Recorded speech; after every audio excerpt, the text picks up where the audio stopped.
Well, hello, APUSH people. It is Thursday for you, Wednesday night for me. And guess what? Another snow day. Like, seriously, another snow day. So, we're going to get into these notes again. I got an essay queue for you to do today, so please make sure you do that. Um, and those of you that haven't done anything yet, there's a couple of you that haven't taken the quiz, haven't done the exit ticket. I'm checked on the robber barons and captains of industry. I think about half of you have done that, but it was only 5 o'clock when I checked. So please make sure you're doing these assignments and that you're checking in every day and making sure that you get those done. Um, when we finished the notes yesterday, the one of the things I want to draw your attention to on page 20 is those essay questions for review.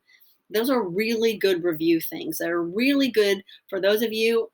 Again, we're in February. I'm kind of hoping that you've got some study habits. Don't laugh. That you've got some study habits that you're working on. These are really good ones. If you look through these and you can answer them, and you don't have to write them out. If you go through 1 through 4, some of you are really can do this like just talking to yourself out loud. Personally, that would be one of the ways I would do it. I know that's a shocker. Or write down bullet points or write down note cards and flip note cards over. But you really seriously need to make sure you've got some ways that you're studying. This is just not a roll of the dice and hope you get things. You are going to have to study. So please take a look at these essay questions. They're really good. I purposely put them there for you to review and use for testing purposes. All right, so now we're ready to look at urbanization. And this chair spins me around. Urbanization in the Gilded Age. Gosh darn it. I don't like this chair. This is the office. Actually, this is the guest room that's painted a funky blue color that I actually detest this room. But again, there's a lot of people at my house, and I got to find a spot that's quiet. And the basement was too cold tonight, so I'm hoping I could stay in here and you guys not hear anything. My dog sometimes comes in because the door doesn't shut well. But anyway, I'm in the guest weird blue room that I don't like too much. Anyway, side note, urbanization. So urbanization, urban is cities, and that's what we're going to look at in this chapter is how cities exploded. And just a little brief beginnings, and I don't ever mean to be condescending, but the obviously city that we're going to be talking about the most is New York City. And I want to make sure that you understand that New York City is 5 boroughs or 5 islands. And so one of the consequences of New York City and a growing population is that it can't spread out. It can only go up.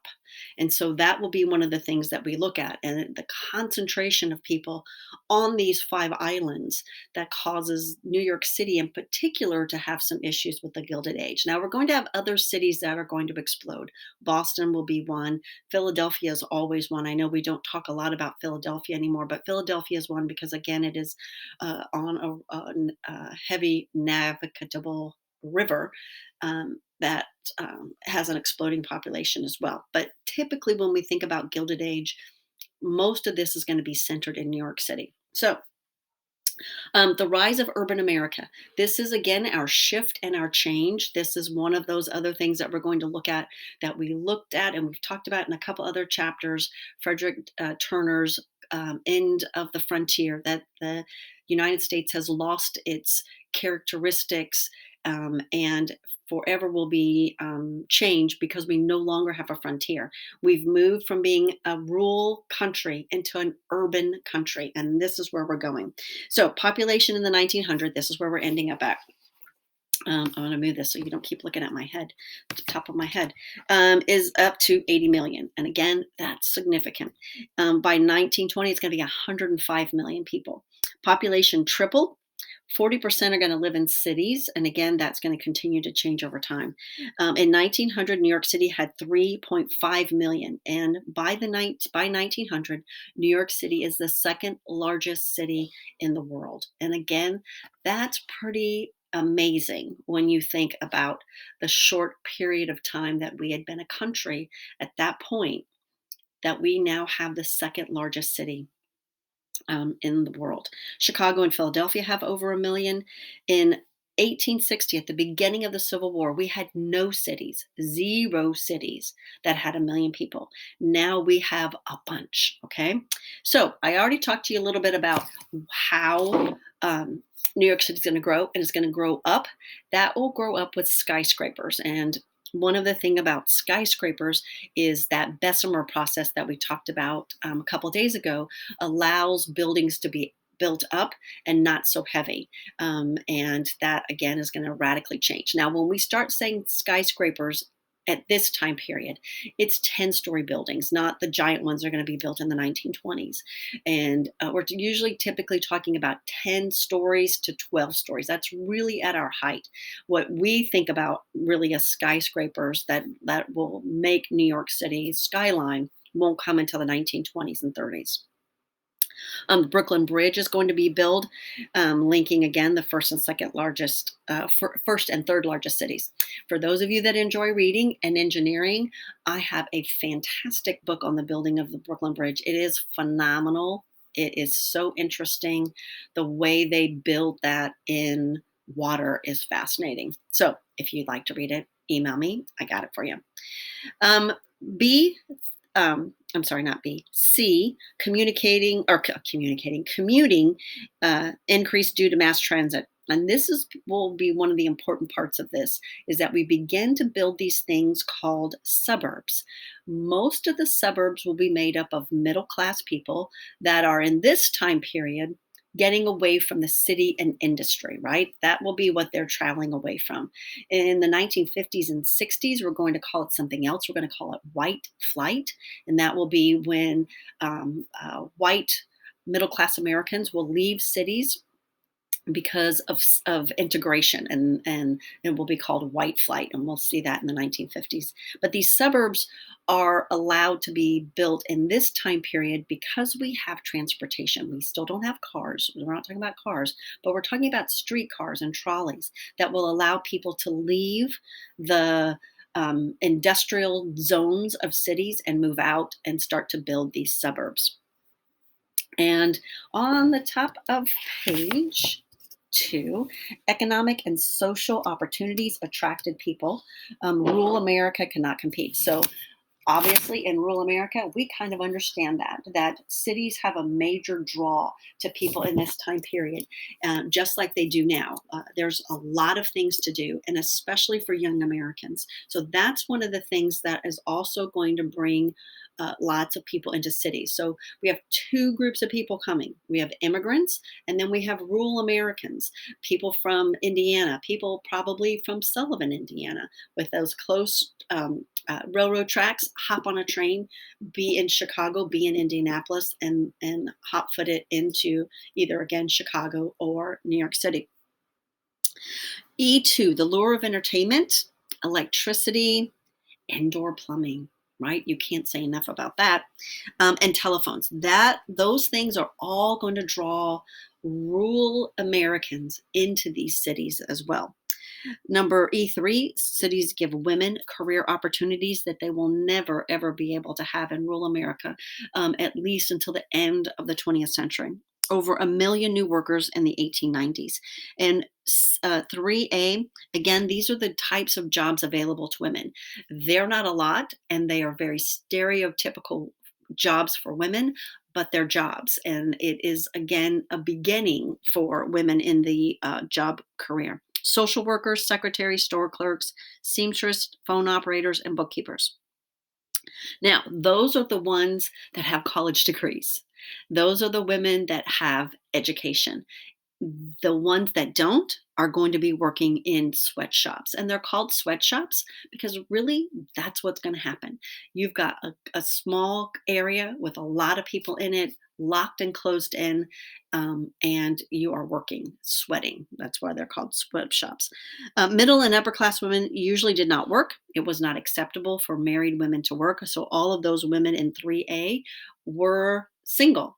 And that is why a lot of women stayed single because they could control their economic opportunities and they had money. And so there wasn't a necessity to get married in order to take care of yourself financially.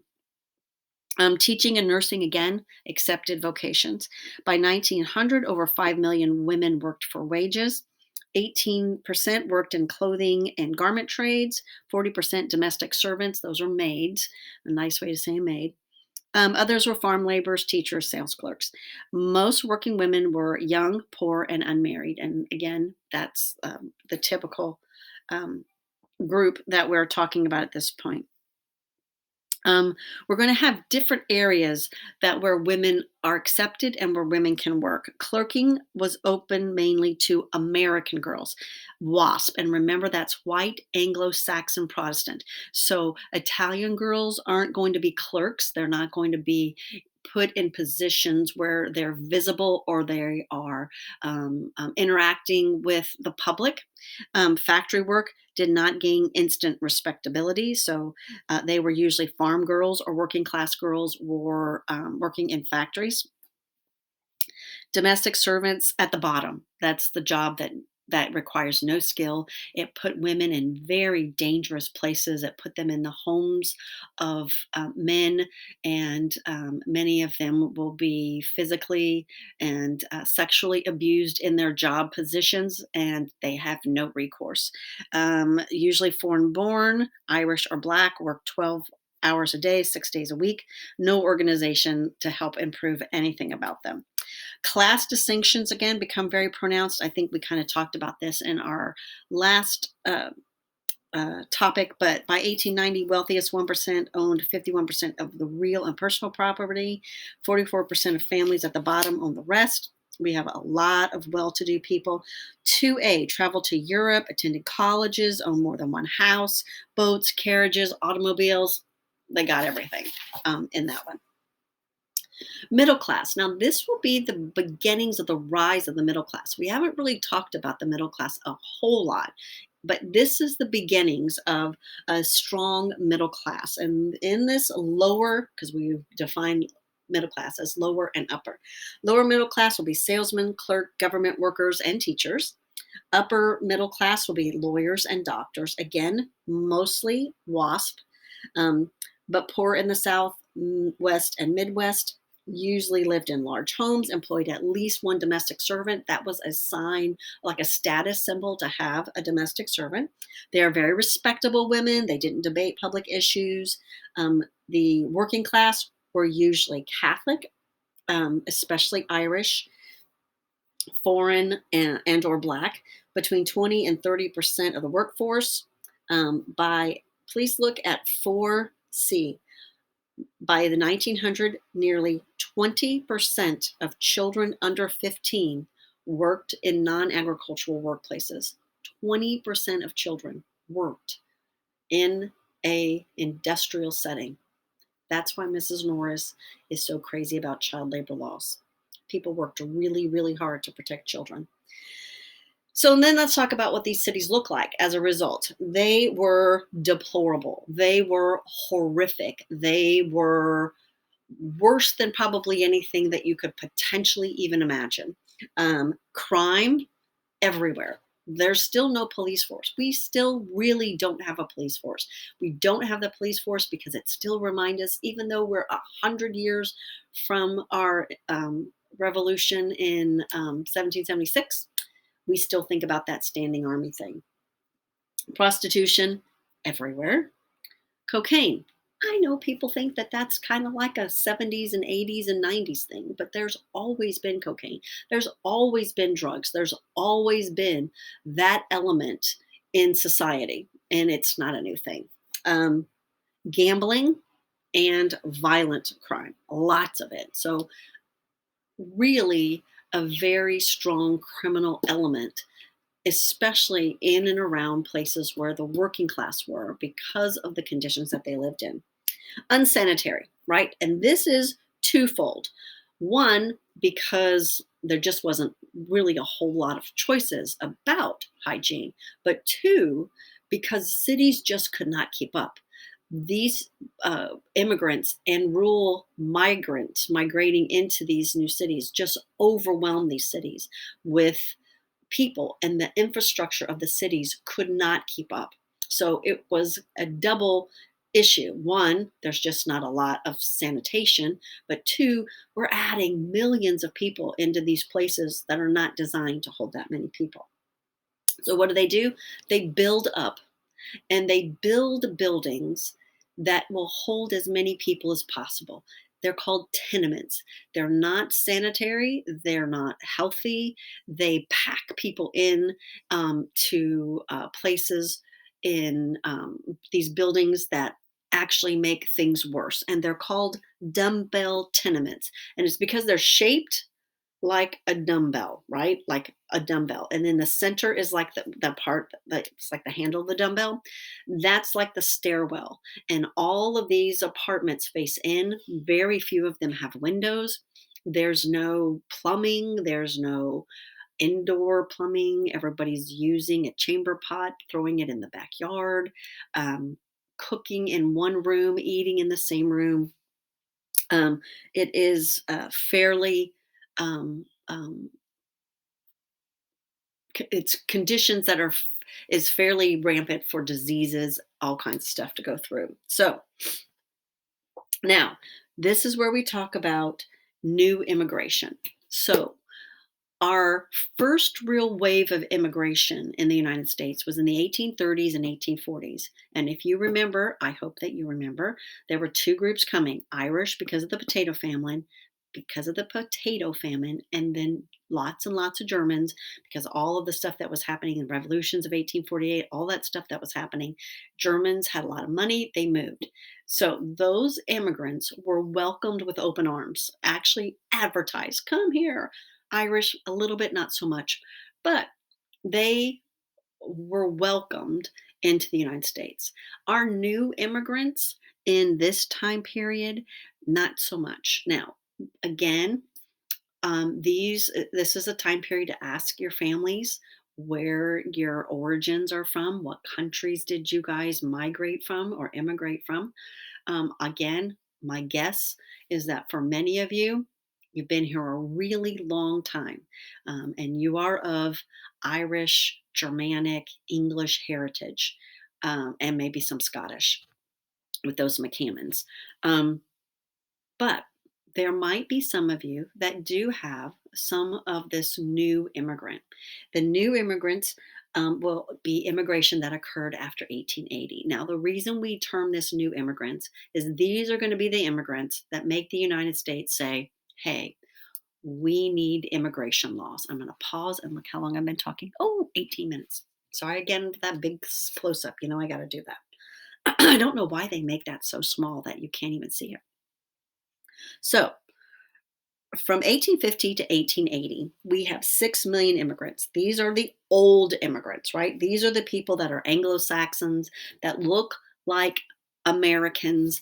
They don't have a problem assimilating. All of them come in. They are, again, the stereotypical of German, Irish. What we want to look at is on page 4, new immigration. And that begins after 1880. And there's going to be about 27 million of these immigrants that are going to come. However, about 11 million go back.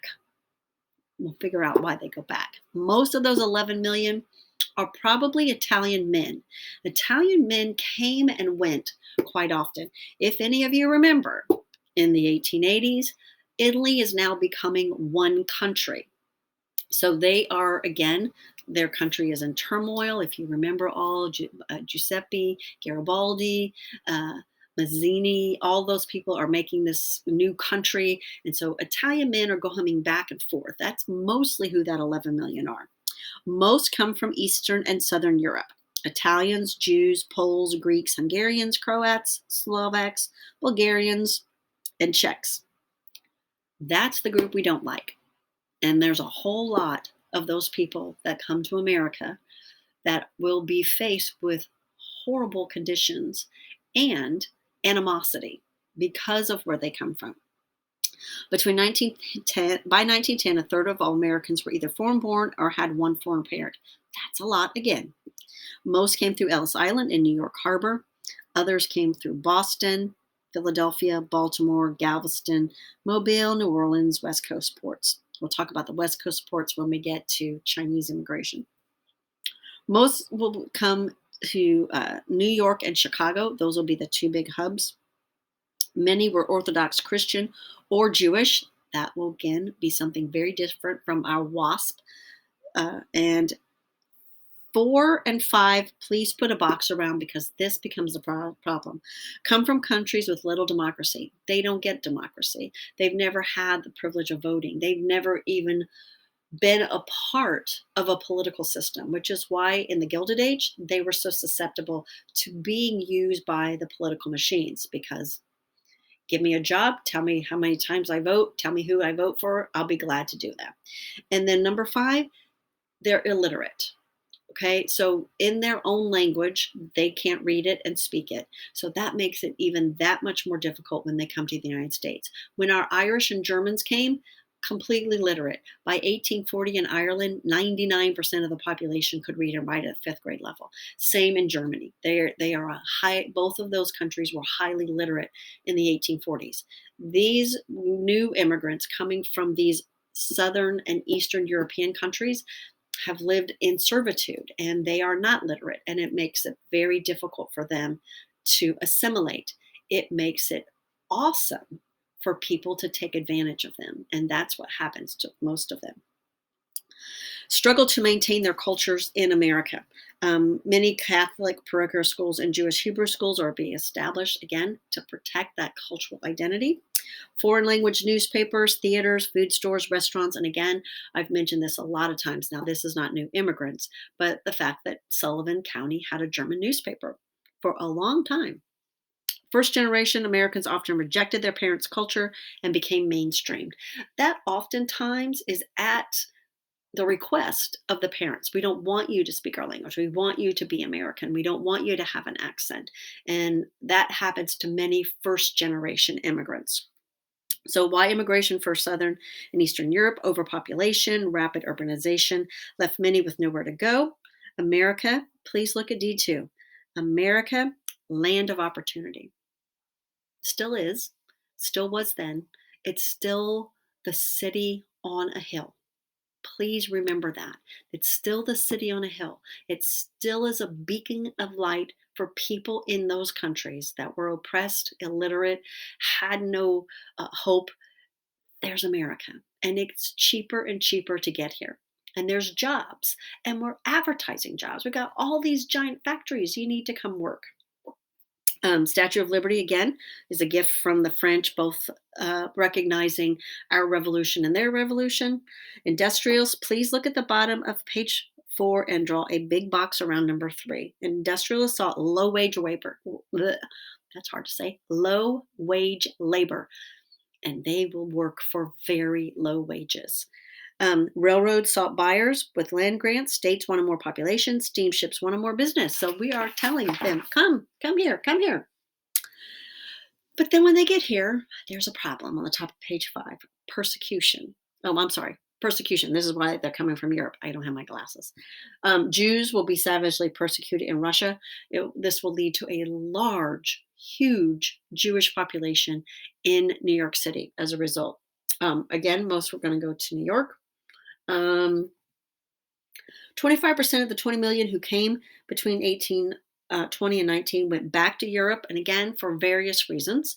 It earned enough money to improve their lives in the old world, and they had no intention of becoming Americans. They just came to work and go back home. But that means 75% stayed. So there was a reason that those 75% stayed. All right, so we are, how much more time? 24 minutes. We'll do Chinese and then we'll stop. Chinese immigration is not considered part of the new immigration. This is a separate group and a separate category. This becomes the first category of immigrants that we say we need a law, right? They came to work on the railroad and they were invited to work on the railroad. Chinese immigrants came through the West Coast through a place called Angel Island. And just to kind of give you an example, immigrants at Ellis Island were processed in about 3 hours. They looked at a couple of things. They looked at your eyes. They were very worried about you having sick eyes. That would get you turned around. If you had pink eye or oozy eyes, I don't know why they were so concerned about your eyes. They listened to your chest. They asked you if you had money. And if you were a female traveling alone, they asked you if you had a sponsor. And it was for a very good reason, so that women weren't taken advantage of. And if you said yes to all those things, your eyes were clear, your lungs were clear, you had money or a trade, or you had a sponsor, you were through. Took about 3 hours by the time your ship docked till you were on the other side off of Ellis Island and into New York City. About 3 hours. Angel Island in San Francisco with Chinese, very different. They were, as the Chinese were taken off the ships, they were segregated into women and men. And it typically took a month to 3 months for Chinese to be processed. Now, you can say, why? Probably mostly because even though these European immigrants that were coming were less than desired, they were from places that were not as desired. Poland, Russia, they were Jews, they were Orthodox Christians, they were different languages, different foods. They still could blend.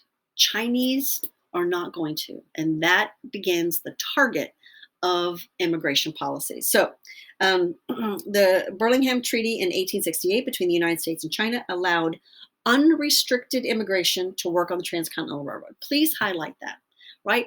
We, the United States, said, hey, Chinese, or hey, China, we would like to have as many people come, especially these men that can work on our railroad. We agree to unrestricted immigration. Come, as many as you want.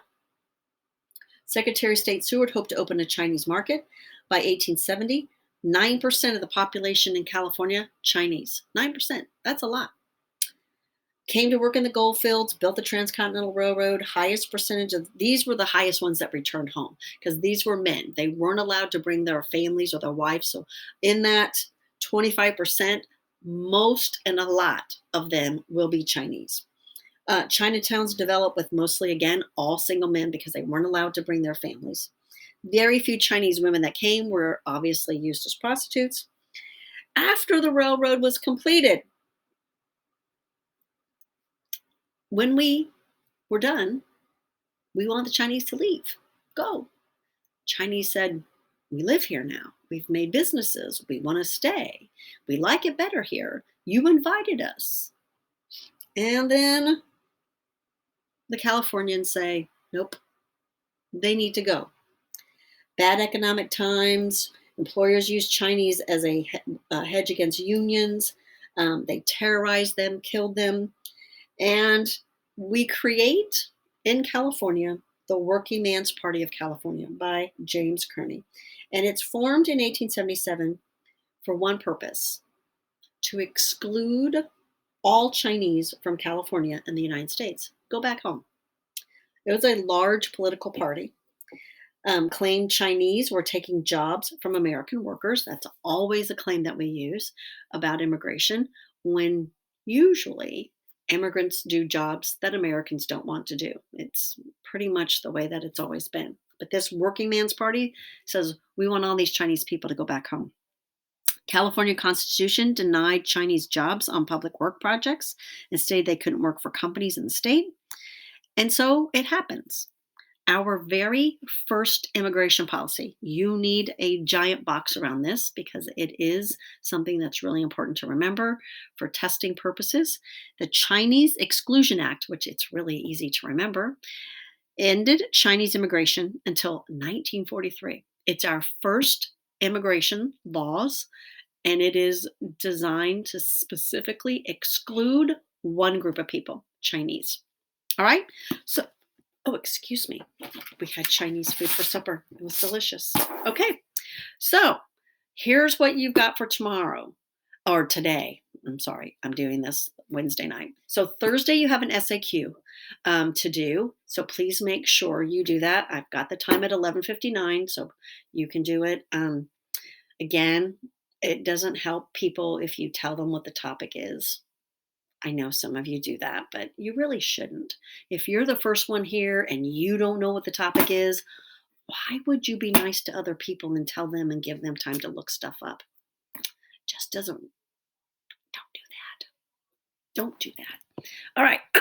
So I miss you guys. I hope you guys are being careful and safe in the roads. I know the roads in town are really nice if you stay on Section Street or the main roads. My driveway's horrible. My roads in Lakeside West aren't that bad, but not that great. I think it's supposed to snow again tonight, so be careful. I hope you guys are having time to play in the snow and building a snowman, although I don't think it's good snow for a snowman. Any of you want to send me funny things? I appreciate it. I've been sent a couple of funny TikToks. Some are so funny I don't understand them, but I appreciate that very much that you still want to send me stuff. And pictures of your dogs or any fun thing you're doing. I'm just sitting here in my house with a whole lot of people that keep coming over, and I keep trying to get away from them. But anyway, been reading a lot of good books. I hope you are enjoying your time as well. Maybe I'll see you on Friday. I don't know. Anyway, I'll talk with you much later, and our fingers are crossed for Friday. Okay? All right. Enjoy your day. Bye.